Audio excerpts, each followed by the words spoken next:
I'm just going to pick up the thread.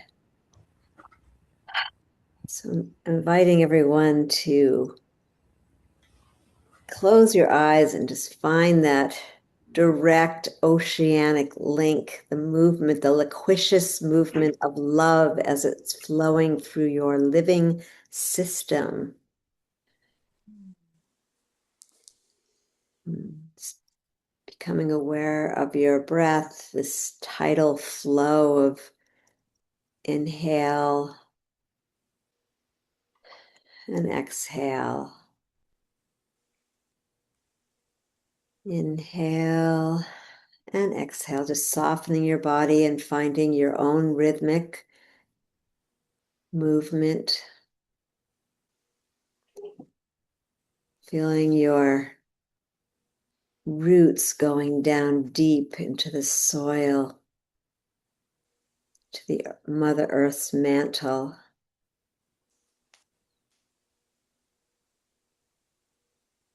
And in the same uprising, feeling this expanded heart and open consciousness to the fullness of life, the vast information field, our connection with our star brothers and sisters, light-bearing ancestors. And as you're just settling in to your body, calling in all dimensions of self, your higher self, your 5th, 6th, 7th, 8th, 9th, 10th, 11th, and 12th dimensional selves. And just simply coming in fully connected and present and taking a moment to put your hands on your heart. Beginning this evening with so much gratitude to all of our guides and allies, nature spirits, angels and archangels.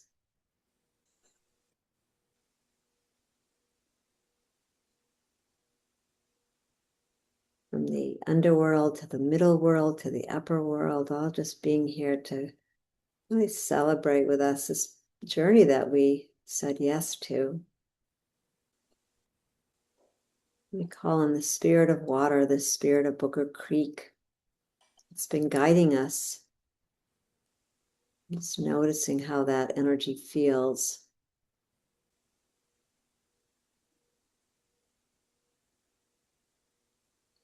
Does it feel any different from where we began?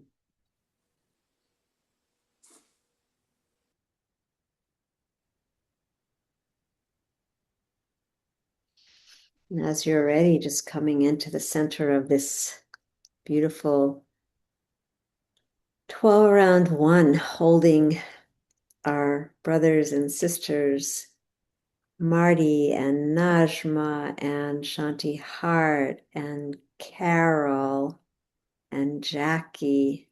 Have I got them all? In this space. I missed anyone, we love you. The spirit of the accelerator, 12 around one, that's been supporting us and really creating quite a vivacious momentum.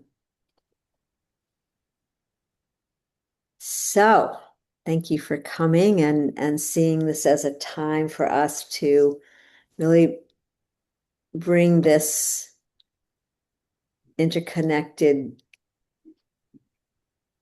co-creative space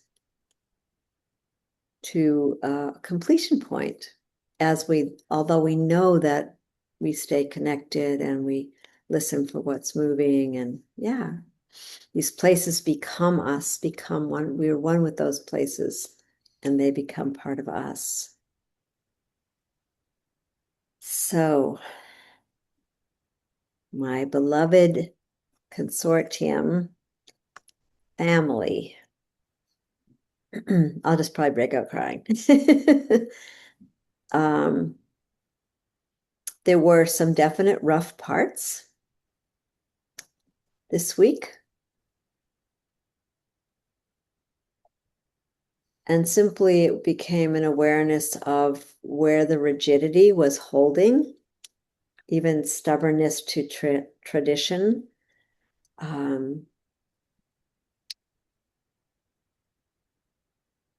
A little bit of blaming, but the spirit kept going. The spirit of water just, found its way and in its own purposeful evolution, that's what happens sometimes, a little challenging. But in the all in all,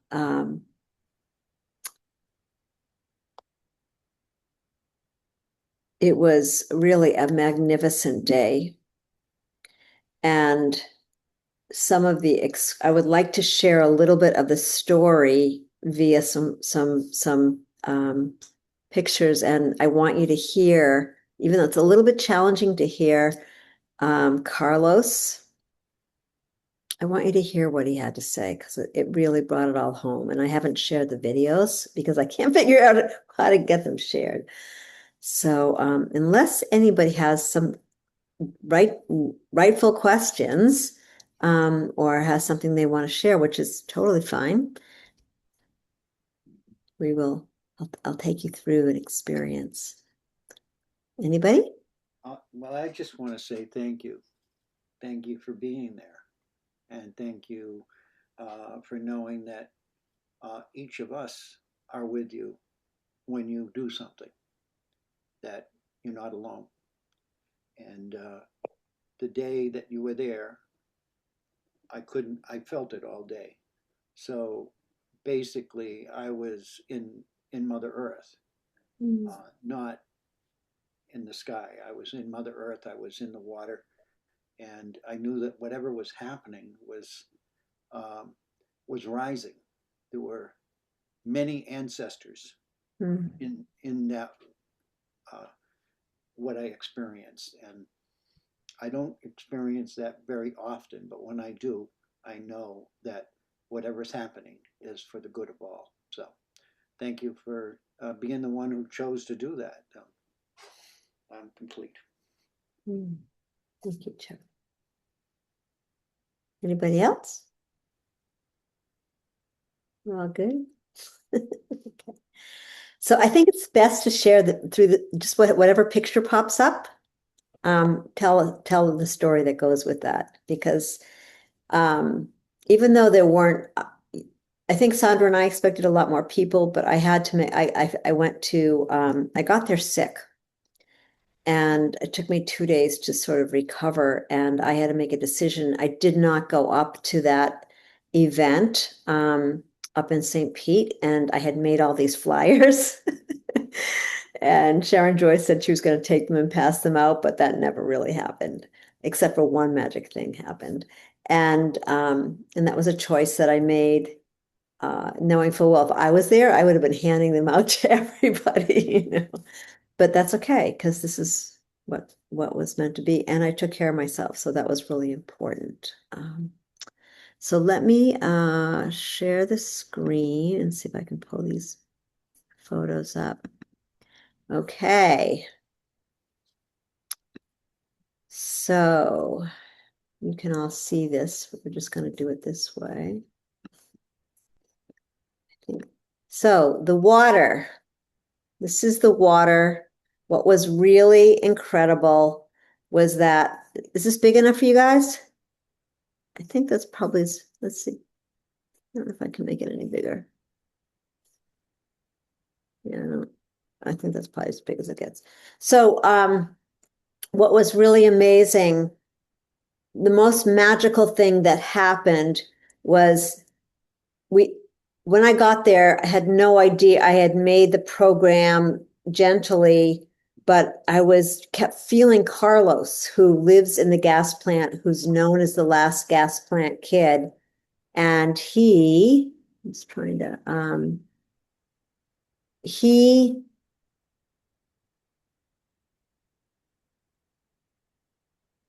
I couldn't get no one was really getting him to say, we knew that he was coming, but he wouldn't, we didn't get an okay to put him on the program and that he would talk. And so Sharon Joy and Sandra, none of those people And finally, I made a decision that I'm going to call him. I left him this like insane message of my heart and about the water and about us. And we just went on and on. I figured either it's going to totally make him laugh and he's going to come or whatever.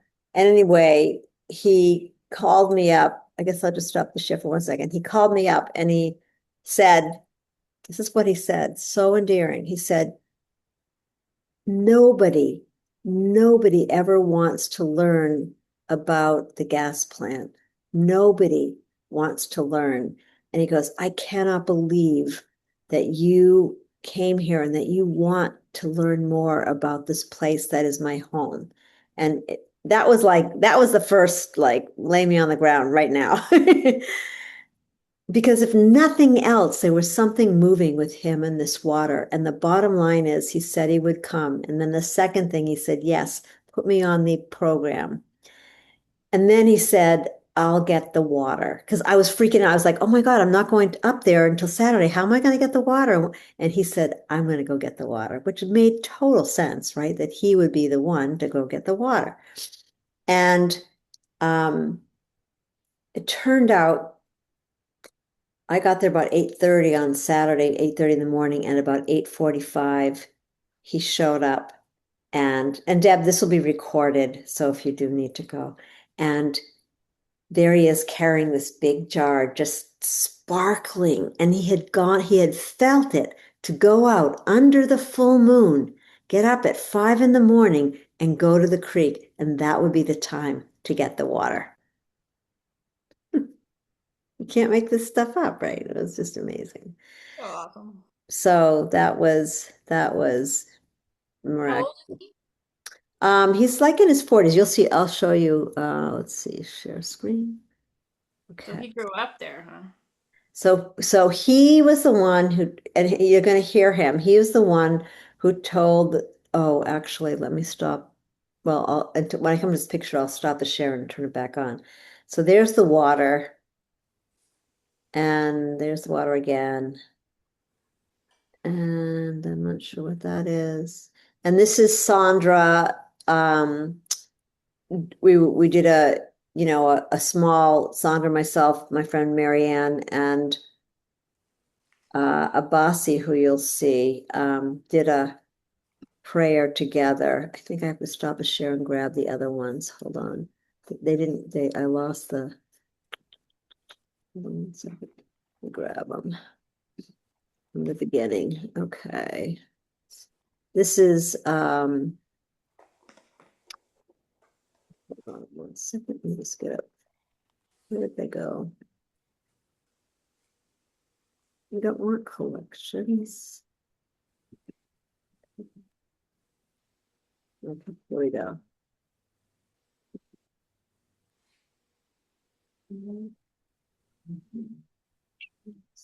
Sorry. Share screen. Now I have all of them. And I want to put this share sound optimized for video sharing. Okay. Okay, so this is Abasi. And Abasi is an African American who has lived in St. Pete for many, many years, got very sick a few years ago and went to New York, had to go to New York, and now is back. And he came and look at him. He's just dressed in his, here we go, with his smile and all his African, and he's a percussionist. He's this amazing flute player. And Sandra and Abasi are great friends. And it was the first time she's seen him in quite a while. So he came and we opened together. And there's Sandra. Myself with her basket. Oh, no, actually, this is a riot. All of a sudden, my daughter was moving, and you see those sticks? Those are the original dowsing sticks from Dick the Dowser from the movie in Maine. And my daughter, I had hidden them on myself. When she moved, she found them. So I brought them, and they were on the table. There's Sandra doing her getting ready. We've seen these two. Okay. So this is Elizabeth Neely. whose husband is the artist who does the Tocobaga paintings. And I'm going to make this, let's see if I can bring this in. Check out this painting. This is a bigger picture of it. But he's a historian so his paintings are as real as they come. Oh no, what's this happening? Oops, sorry. Okay. And this is her. She came, I don't think she knew to talk only 5 or 10 minutes. She went on about 20 minutes. And I can let you hear a little bit of this actually this is a shorter one. Let's see if you can hear it. But they produce thousands of gallons of water a day. That's not the case. Kind of hard to hear her. The elevation at Rosa Park, where the Bayfront Medical Center is about 35 feet above Booker Creek. It offered a special place for the development of a Temple Mound complex. The Tocobaga people erected 5 temple mounds around the creek. All 5 were north-facing mounds. An additional mound, the largest, was located to the north of those mounds. 4 of the temple mounds were enclosed within a 48-acre berm area. 3 along the creek, the largest facing east. Outside the berm area to the north was another mound, and it's shown on the map, 1879 map. Most of hers are. So she's showing on this one. So did you hear her? There were 3 temple mounds along Booker Creek, right? Amazing. And these are the temple mounds that she's describing. I think this is the ocean. And this is Booker Creek coming down and out to the ocean. That's pretty amazing, right?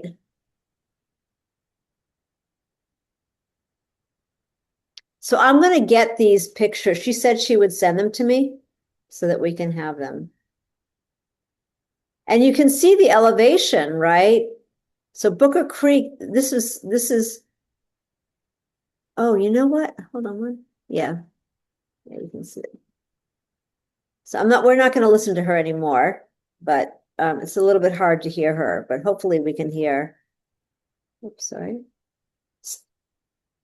So she shared about the Tocobaga Indians. This is Doris Anderson, who is the wife of her husband's family, has lived for generations on the land called Sacred Lands. And they have a midden, and they do, they have events, and now her son does tours of teaching people about the history. Not as deep as Elizabeth. They had actually it's funny. Someone said, put them together. They have this thing with each other, whatever. So, so Carlos's weight is on the far end. And this person in red, you'll see more of, is Josette Green. And you can see what was so amazing. We didn't go to Pavilion 7. We went to Pavilion 6, which definitely caused some issues. But you can see we were surrounded by tree people. It was beautiful. And we were under 2 big trees as well. So this baseball mound behind the woman with white hair, who's my friend Marianne, that is where the 2 original gas plant silos were, right there.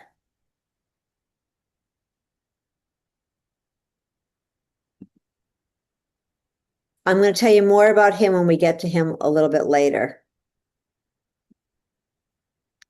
These are just some of the people watching. This is Doris speaking, but I want to kind of go past what she's saying, because she just ended up telling a lot about her.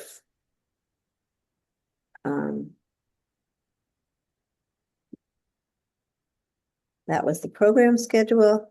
Okay, here's Carlos. Do your best to hear him. He gets a little bit stronger.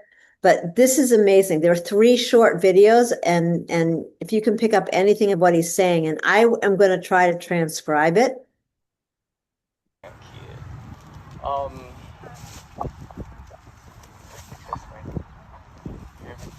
Yeah. A little better. I do talk low anyway. Yeah, it's on. It's on.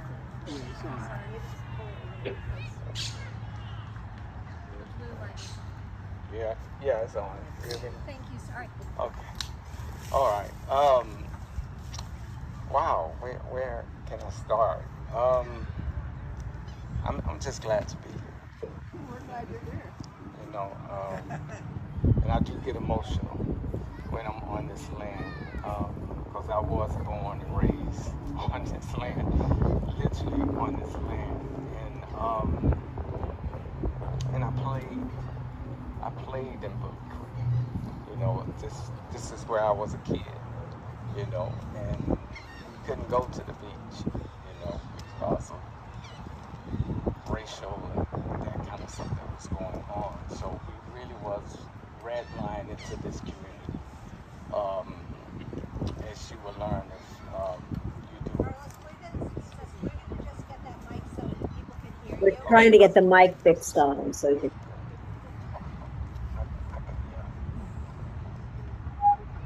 There you go. Okay. You hear me now? Yeah. Okay. So yes, so we was redlined, black people and Jewish people at the beginning was redlined into this community. At some point, the Jews were allowed to move out, but we had to stay. And my dad came in 1940, in the 40s. I'm the youngest of 11, so and we lived in Little Egypt. It was up on top of the hill of 12th Street. And as you go, it's right in the truck parking lot. And as you go, our home used to face First Avenue. We lived in these row homes, and so we would walk down to the creek. We used to call it Booger Creek, and something in me still want to say Booger Creek. It's Booger Creek, and so we would walk down to the bridge because it was a bridge. Because it was a train track. That's one of my favorite things about this area was the train. The train would come in, it would bring the circus, and we didn't have to go to the circus. We didn't have to pay for it because, all the circus animals would just get off the train at Webb City. And Webb City was a gym of itself. I know some of you know about Webb City. So, and that's what we used to do. And I used to eat from this land. We used to eat out of the creek. We ate, honestly, the turtles, the crawdads. We used to call them crawdads. And frogs. We used to eat that stuff. Because, we was poor, so it was some scarcity. And I didn't appreciate it growing up. I really didn't appreciate it. And I appreciate it now.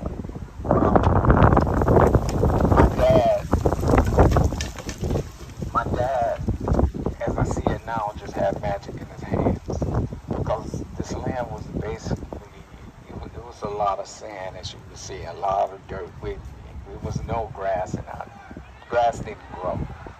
But this community and other people in this community, they had these gardens and they just planted these fruits, and they planted mango trees and pecan trees and cherry trees and Japanese plum trees, and we just ate from the land. I literally ate from this land, and my heart beats with this land. So that's why I get emotional about it. And so when people ask me about it, I step on it. And like you heard about sacred lands, I come here to meditate.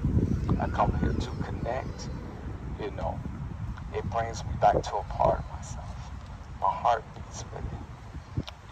And when I was asked to bring that water, I went out, got up at 5 o'clock this morning. I was up 5 o'clock this morning. It was important to me that it be under the moonlight. And I went up on the same place I would go play under, the the same place we were playing as kids and swim at when they got left water. And it is sacred to me. All this is sacred to me.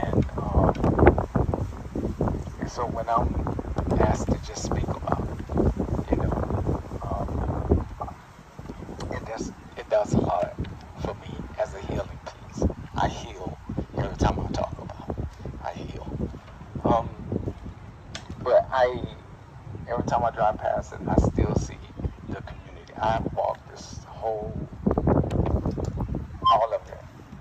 I walked it as a kid. I mapped it all out, and that is what I still see. It's like snapshots. I can see what was here before, not necessarily what's here now. I know that yes, it's there, but I still see the homes. I still see the gas plants. Because my heart used to beat with them, and they used to thump at night. They would just thump, and because we always thought that it was empty, and but maybe they was just moving, shuffling or whatever they do. But but I found out that my grandfather recently, and because this is new to me, this has brought up a lot for me. My great-great-grandfather was a Yuchi Indian, and they lived near some water in Scadden, Georgia. It was the Ochichi River, the Brave River. And just like all indigenous people, they was forced out. But that tribe was forced into Oklahoma, the Trail of Tears. But my grandfather somehow became a slave. My great-great-grandfather. So he was forced into slavery. And that's how I got my name, love it.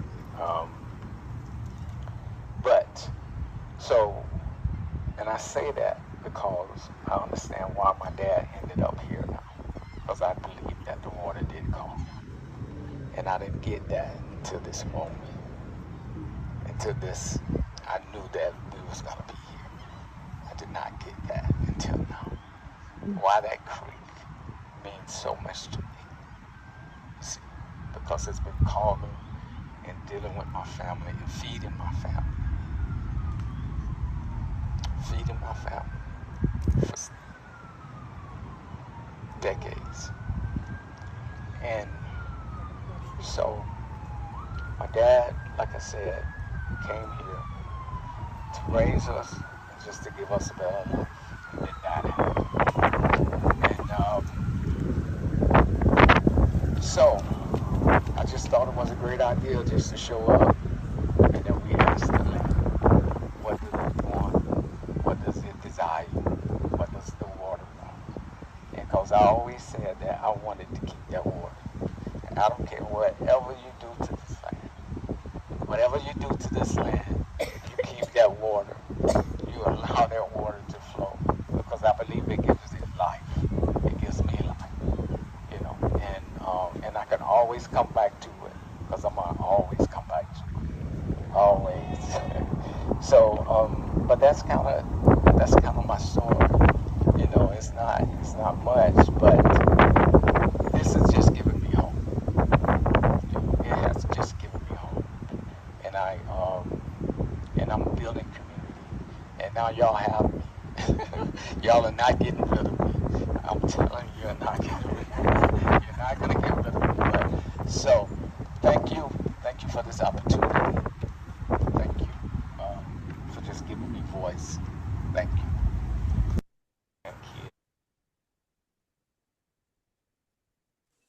Oh my gosh. And then wait, there's actually more. I think we missed the middle part. I don't, hold on, wait, let's see. In the 40s. I'm the youngest of 11. So I missed, they're not in order, I guess. It was up on top of the hill in 12th Street. And as you go, it's right in the truck parking lot.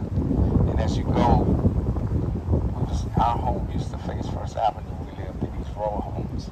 And so we would walk down to the creek. We used to call it Booker Creek. And something in me still want to say Booker Creek. Oh, we actually already saw that, sorry. Okay, so maybe it just, I thought there was, maybe this is the end of it. And I didn't get that to this moment. To this, I knew that we was going to be. Okay, so I think I think I know what happened. Some another person sent me photos. So hold on one second. I think that's what some of these are. Hold on. All right, so this is so let me just stop the share for a second because that was pretty amazing. Right? How he said this gave him hope, and how his realization above the water. Like when he said that, I was like, if nothing else, like. So that's the gift that we gave back to the land, was to him.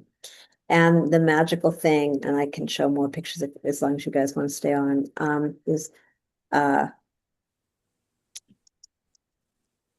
was at the very, very end. And I will show you, like maybe we don't want to listen to all the, maybe you want to hear a little bit of Josette, but get to know her. But at the very end, most everybody left except about 6 of us, and we went down to the creek and to where it flows out, and we all went to this bridge where it flows out to the ocean, out into the bay.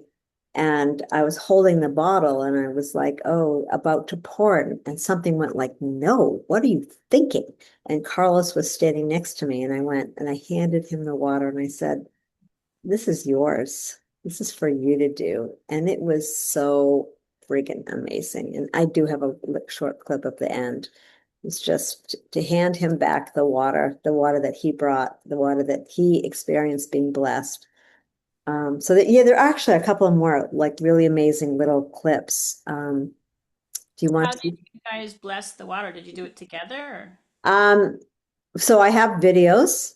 After everybody spoke,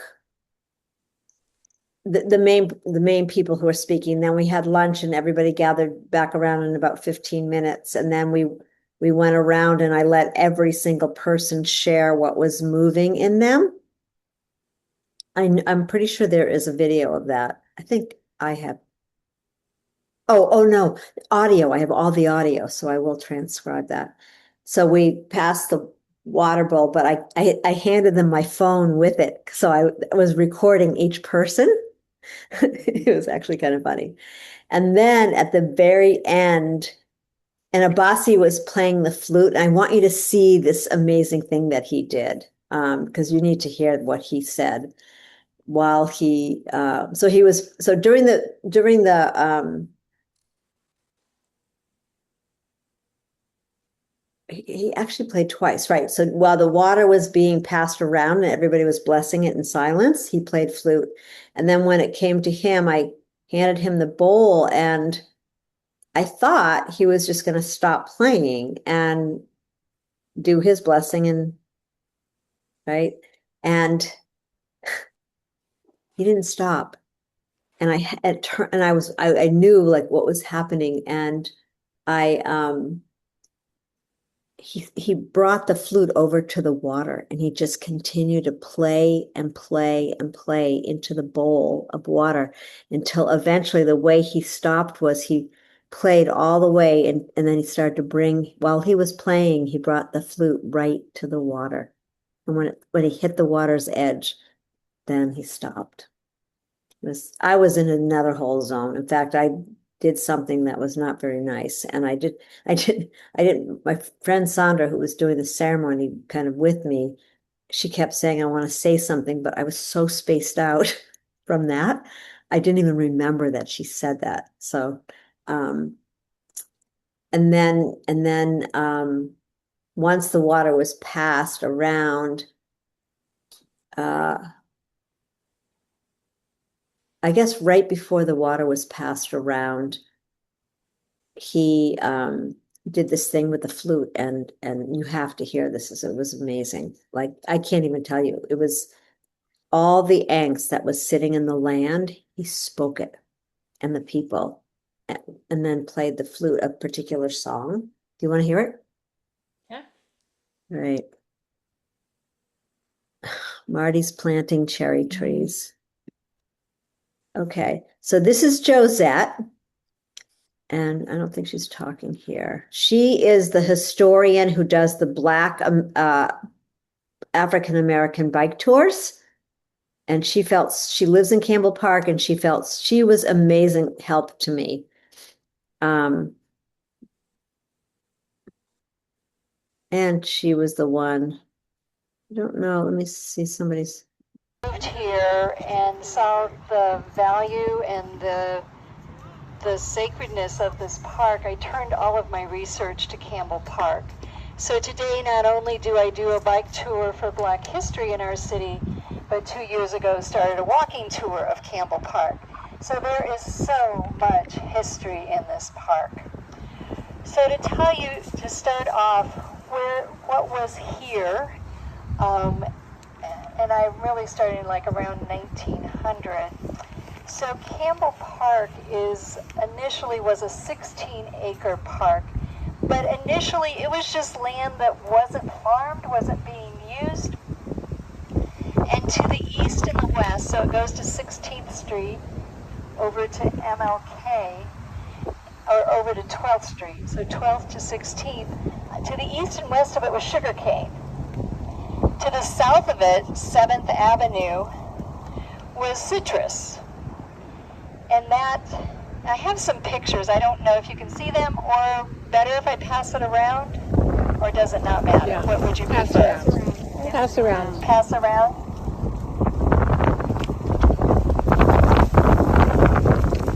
And so the citrus trees, the picture is actually from 1900, and it was just a few blocks south of here. So, and let me say too that when I came to start researching this, I learned that it really hadn't ever been researched. So it's been really fun to bring forward information that's new to the community. Here's a map of our city in black. I'm going to just kind of keep going, and I actually have these all on a Google Doc, which I'm going to put on the 86-acre doc. I'm figuring out how I can do it, so you can see. But you can see how this wasn't just a water blessing; it was total educational. Like everybody learned so much. That's still her. These are some more people that showed up. More people. This is Mary Getton. If you guys don't know about the global water healing meditation that happens once a month, this is Mary Getton and her husband from Sarasota. She's the one she wrote a book about dolphins. She's a dolphin and whale communicator. And there was a whale and an orca that spoke to her named Granny for many, many years. So she's a pretty amazing person. Let's keep going past here. And she's still going on about describing. So you can see there's lots of little videos. Okay, so this guy, I'm not going to share all of it. So this was the final piece. So we got taken from thousands of years ago, the Tocobaga, to the Tocobaga Mins, and then to Campbell Park and the gas plant. And then and then Sharon Joy keeps saying, this guy's got to speak. This guy's got to speak. And I'm like, okay, I walk over to him and I said, who are you? I had no idea. This is Matt, and he is from the Blake proposal. He came to listen, to be a part. And right, come on, it was the most. And what he did was he brought the whole thing into present day perspective. Amazing. So I think we'll just keep going in if we have more time. So he was amazing. He explained that in December 2025, actually the city of St. Petersburg made a mandate that no more developing without cleaning the water of the hydrocarbons and I can't remember what the other thing was, but it's the oil slick that comes off of the pavements, that comes off of the all that toxic chemicals that come off the land. So, and he kind of went into this whole beautiful expression, but he was just amazing. At least you can hear his voice for a minute. Creek, the bird bid, and I was trying not to, but we were the first ones that presented. Yeah, so Yeah, and so she asked which one we were. We were the first one that presented on Thursday night. And so the reason why we centered the park on Burger Creek was for a multitude of reasons. The Carter G. Woodson Museum and Museum Row is going to be the center of our development. We've been in talk with the Florida Orchestra and a few other groups. so he basically went into telling everybody the story of, so I watched, even though I didn't go to St. Pete, I watched the whole 2 hours, and that's still available. It was really interesting to watch the proposals, and if we have time, I'll share more about those. But he tied it all together. So this is Abasi, where this is amazing, and I won't play all the music, but I want you to hear what he says. It's so friggin' amazing. And this was the last thing before Sandra did a closing ceremony. Is change. The only constant in life is change. So this piece is in reverence for all those who have gone through eminent domain. There was some little talk today about eminent domain. And eminent domain is one of the most disruptive kind of social forces out here. Disruptive, dehumanizing forces out here. In this area, eminent domain. Tropicana Field, eminent domain. Over that side, across 9th Street, MLK, eminent domain.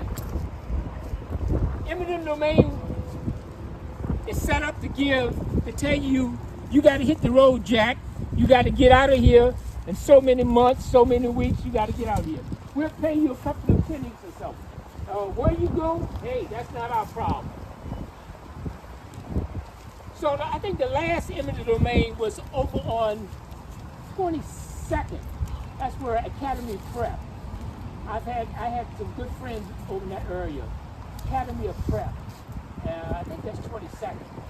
And there was beautiful bamboo, beautiful purple bamboo in that area. And I would go over in that area to collect bamboo to make my instruments. And the last time I went over there, they were taking all the bamboo out of this big bamboo plot. Then I got a call from my friend saying that his father and his parents had to leave this area because of eminent domain. And it's just so hurtful because there's nothing you can do to protest, but eventually there's nothing you do because other people can't feel your suffering. Other people can't feel your suffering because you don't have the numbers. You don't have the numbers to make a difference because other people cannot feel your suffering. So eminent domain is real, it's dehumanizing, it's something that it's very disruptive because it's disruptive for generations. It doesn't give you a chance to accumulate anything, to grow in the community, to build in the community. So this piece is a reference to all those who have experienced eminent domain. It's called Coming and Going. This piece is also about the only thing that's constant in life is change. The only thing that's constant in life is change. We are all going to go through it. We talked about water today. Water is constantly going through change. So this piece is about change. It's called Coming and Going.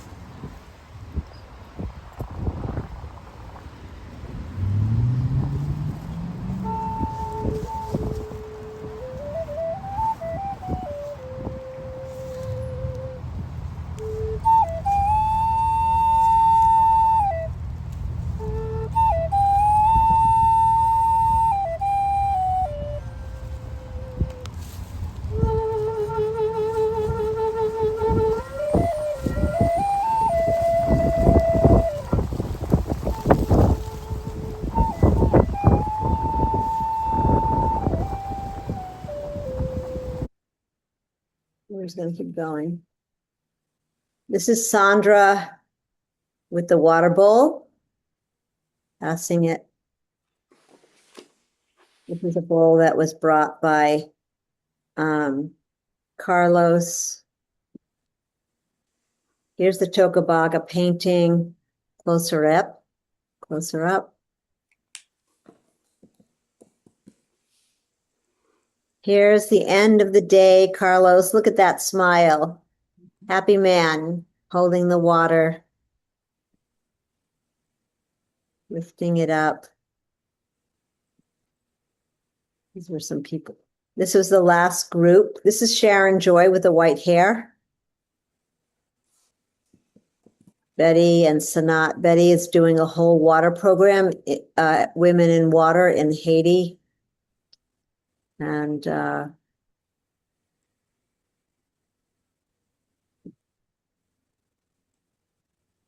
there he is about to pour it in. And our last little video. Yep. I don't think you can hear it.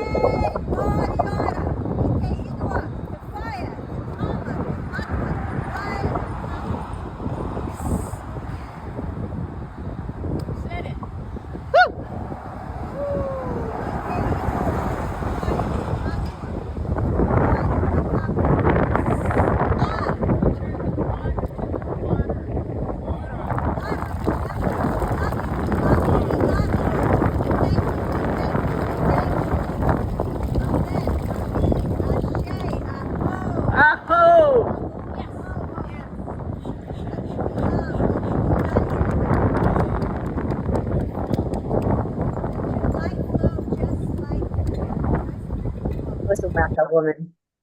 Anyway, there you go. That's amazing, Shelly. Amazing. I mean, I still feel so teary.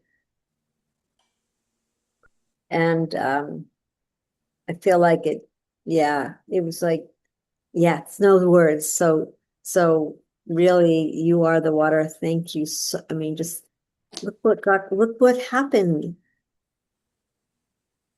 And I'm going to have someone try and put this all together because it's such a story. Yeah, I was thinking there's so many pieces that are so powerful, and if there's a way that you could, even if it's a PowerPoint and maybe a little video and then just some phrases underneath the picture of some of these key phrases that just show this reverence for the water, and that it's the key, it's the flow, the connection to everything, just to set the tone for some of these future bureaucratic meetings, the administrative side, to be able to introduce the heart center here. It's really powerful. It's too bad the wind was so strong because it was hard to. Oh my God, that was unbelievable. And then what was amazing was the rain didn't stop. It was the most intense squall and it was like, what is going on here? The wind just picked up and then we stopped and as soon as I got 10 minutes away, all of a sudden we couldn't go anywhere. We had to go inside and wait till the storm. It was like 40-mile-an-hour winds with rain and hurricane kind of force winds. It lasted only about 15 minutes, but it was crazy. Yeah, a deep cleansing. Amazing, right? The water came. I mean, it just waited till we finished and then boom. And yeah. So yeah, that. So that's, I mean, and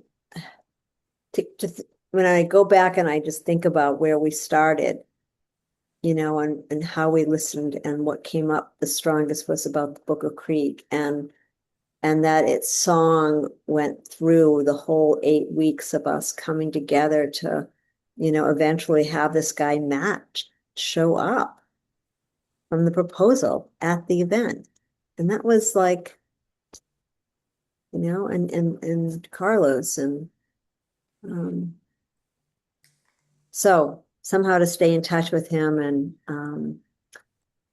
and listen for whatever. But I feel like, our journey together has been so magical and so, I mean, I hope this shows everyone how important, like, you can't make this stuff up. Like, how did it end up at an event? It's like so unbelievable. It is the presentation of these and a decision on what's happening with Um, choosing.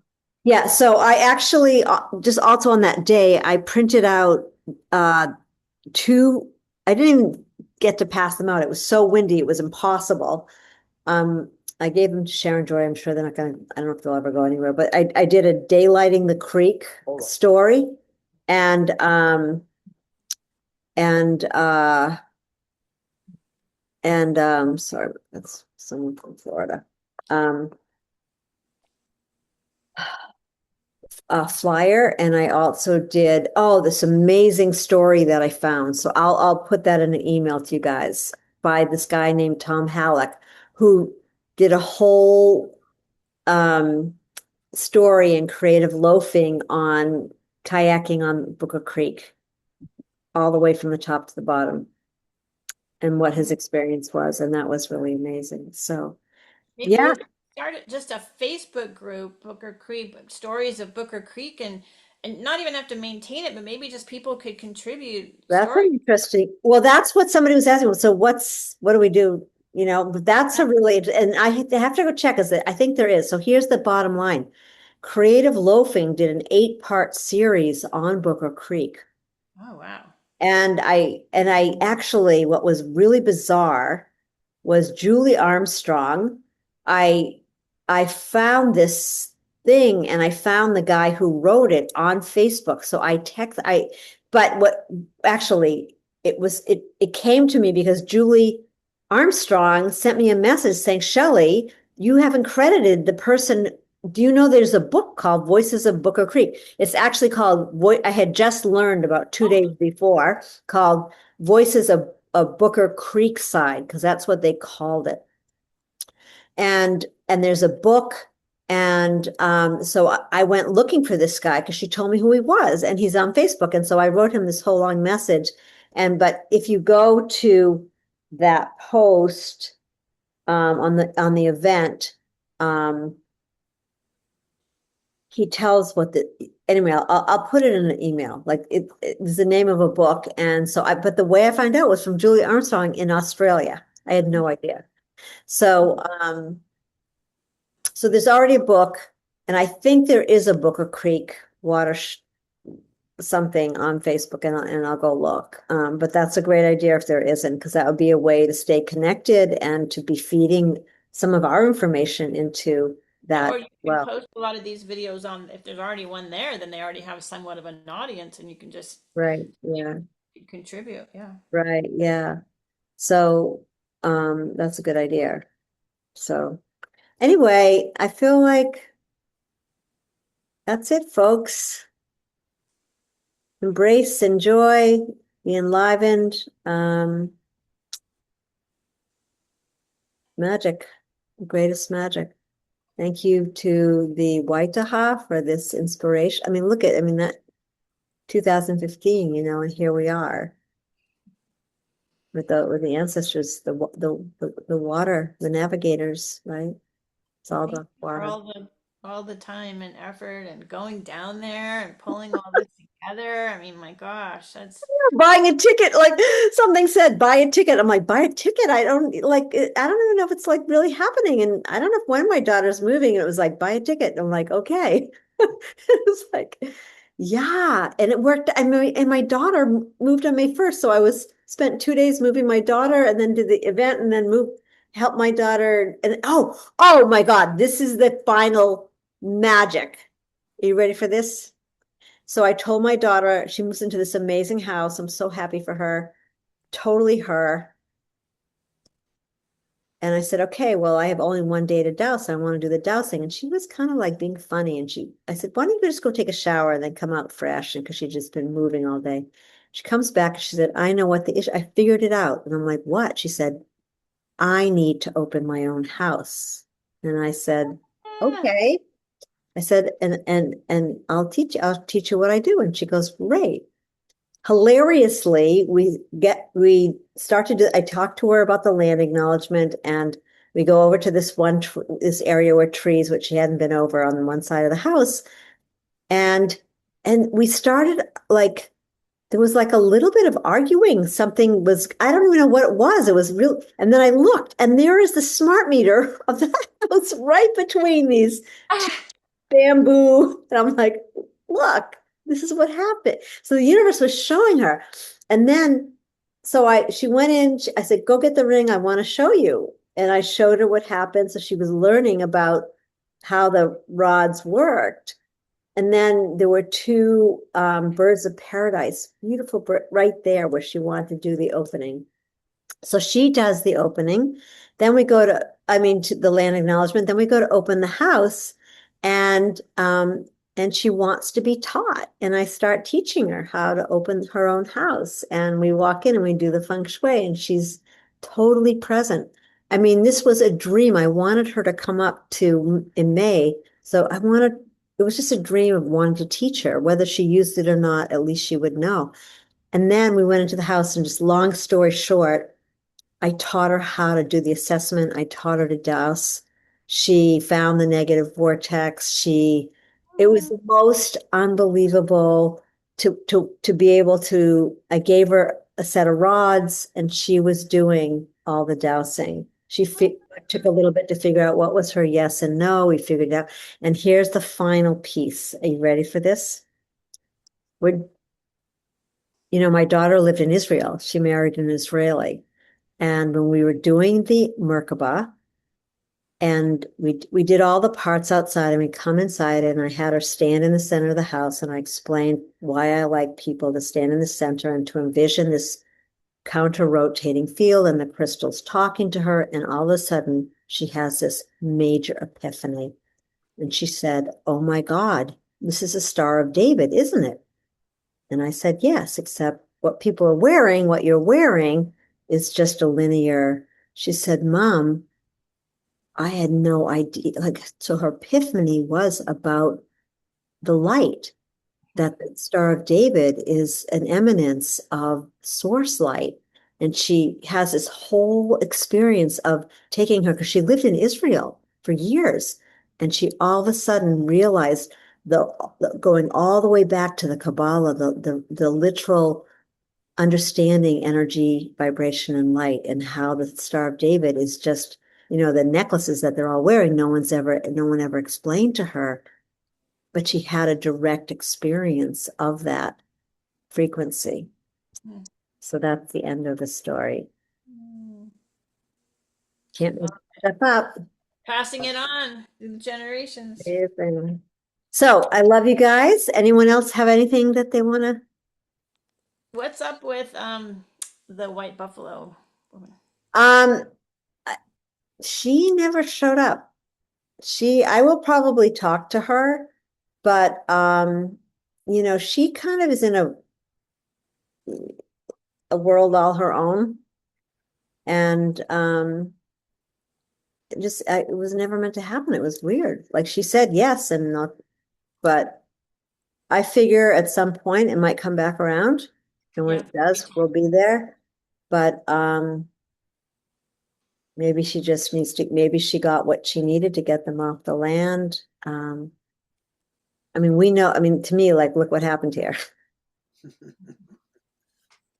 But it wouldn't surprise me, but I will check back with her. Let's just stay in touch with her and what's going on. Okay. All right. Love you so much. I gotta grow. Gotta grow. Gotta go. Love you guys so much. Everybody, take good care of yourselves. Be healthy. Yeah. So let's just say thank you to all of our guides and allies and Divine Mother. to all of the ancestors of the land, the water, spirit of water, the fire in our hearts, the wind, the wind, the wind. Oh my God, the wind doing its thing. And Yeah, in the air. well, and we just thank you all, and we love you, we love you, we love you. We thank you, we thank you, we thank you. Amen. Aho Ashe. And may it continue. May And it so continue. bless you all. Yeah, may it continue. Thank you, Judy. Thank you, Tyson. Thank you, Charlie. Thank you, everybody. We'll be together again, we know. Yes. Keep going. All right. Okay. Keep breathing. Bye for now. Love you all. Love you Talk all. soon. Bye. Bless you all. Thank